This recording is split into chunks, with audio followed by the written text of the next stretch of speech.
Dr. Vessels here. Do you have a few minutes for your sales development? Let's talk about supporting your price. If you've never been asked to lower your price, you haven't been selling enough. Buyers today are demanding more for less. Come to think of it, I can't recall a time when that wasn't the case. But it feels better to say it's new and we have to deal with it now. Cue the eye roll for the good old days. But regardless, you know you're going to have to defend your price. So what can you do? Grab a pen and paper and jot this down.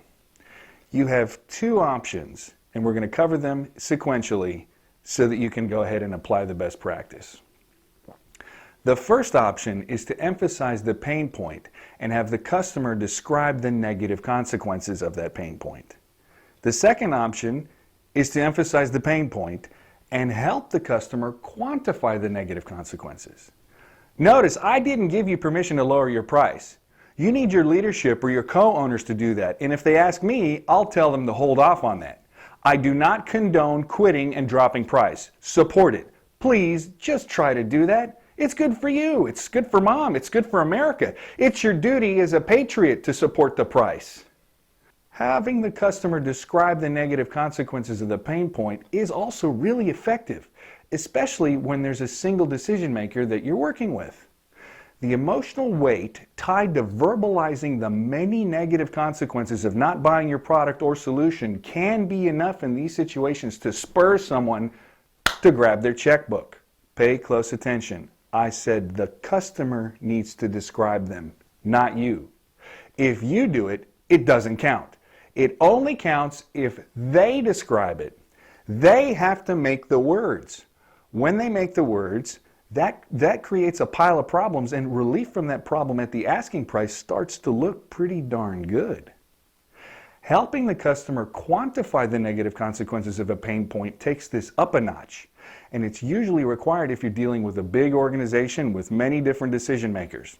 This is because perception of consequences varies based on your distance from the problem. A department manager may be bleeding out and be rabid about getting your stuff, but the CFO may not be swayed, especially if that department is already in trouble.